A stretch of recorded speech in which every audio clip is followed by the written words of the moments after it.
Bald Truth Dental Politics Podcast News Alert. Brought to you by Digapalooza, continuing education event. More info at dentistryingeneral.com. Okay, let's take a quick break from objective stuff because I've been criticized, including by my friend here, Dr. Bloom, about opinions. I feel like the corporate world of dentistry, as my friend Dr. Bloom always tells me, the big dentistry, he calls it, takes advantage of this. So there is definitely, in my opinion, a incentive for them to support the DDH Compact. We are here for patient safety. That is what I want to talk about. I want to know your guys' opinion, and then I'll go back to the questions. Guy, do you have any opinion on this, that this may be pushed by corporate dentistry? I think what we know objectively is that the DSO organizations are supporting the legislation in the states, including enlisting legislative sponsors. That's objective. That is not subjective. That is the case.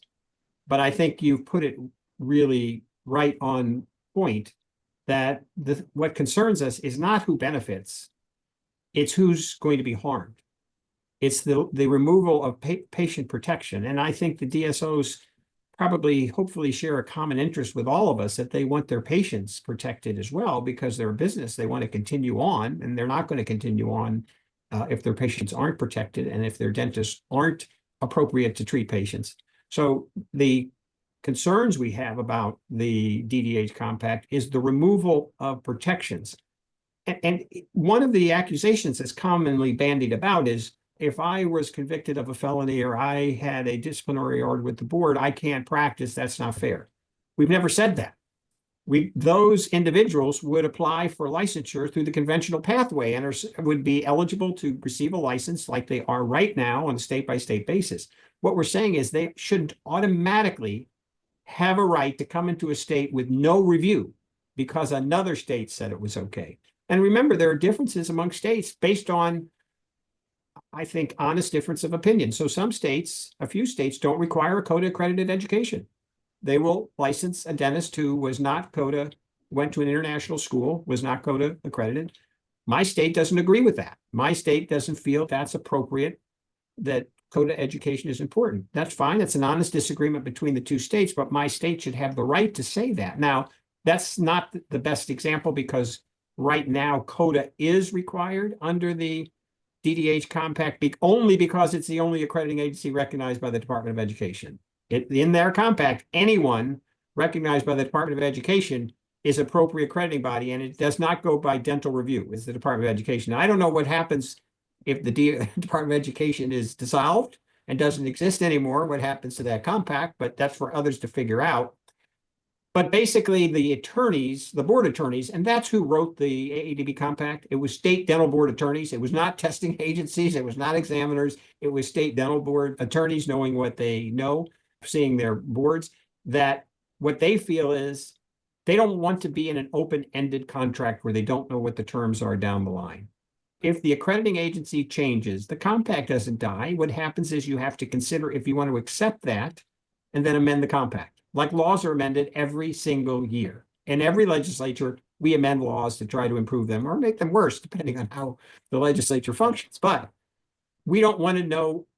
See, any one state in the compact determines the assessment standard for every other state because you have to allow those people in as a compact privilege.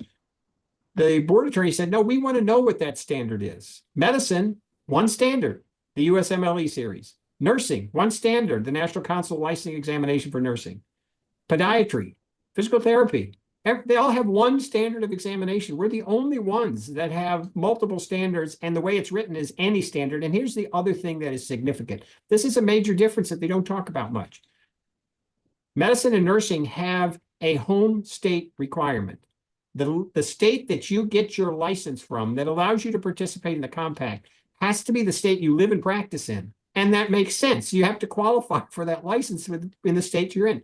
There's no home state requirement in the DDH Compact. You can get a license online from any state in which you can qualify and get a backdoor into your own license in your own state. So in other words, if you don't qualify to practice in state ABC, but state D gives you a license, you could do that and then practice as a compact privilege. There's no home state requirement. There's no ongoing review. Why is that important? Because there's a provision in the compact that only the licensing state can discipline the license. And many states can't discipline your license if what you did wasn't done in that state. So if you don't have to practice or live in that state, your license is never subject to discipline potentially. That's a significant problem. There's so many things. I would encourage you to read the proceedings of the Compact Commission this last month. There are so many things left up in the air. This is so open. For example, the requirement is that every state does a background check, but not every state in the compact, except the compact, does background checks. So they don't even qualify within the compact. They talked about removing the licensure by graduation, but they didn't do that. They're studying it, and the question is, can they? Can they be more restrictive than statute? Most lawyers say they can't. Spence, do you have anything to add about the DSO thing that I have? I'd like to have your opinion on that. When I did look online for the nursing compact and the physician compact, the nursing compact did compare themselves to a driver's license. And they did say one feature is it removes burdens for the entities that hire the nurses.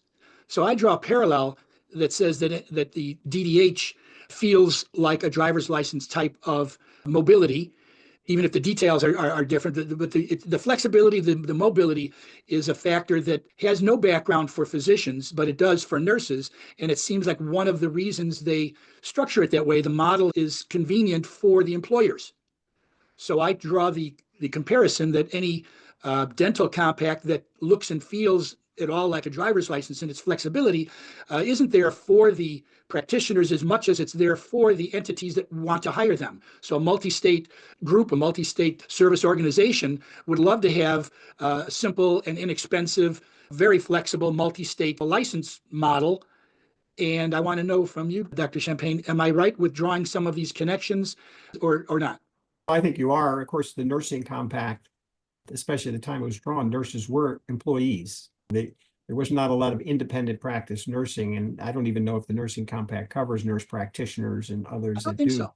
I don't think so either. So I think that your analysis is quite right, which accounts for some of the difference between the physician's compact and the nursing compact.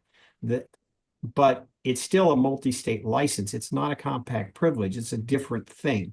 And that's not subtle. I know people want to make, there's no big difference. You can remove their compact privilege, but you can't discipline their license. That's a different thing. In fact, it specifically says in the compact. I agree with you. I think that this adds ease to employers because the compact is privileged the way it looks like it functions. And we don't really know because it's not in place, but the way it looks like it functions is you notify the state, you pay a fee, if any, and you're in. There's nothing else.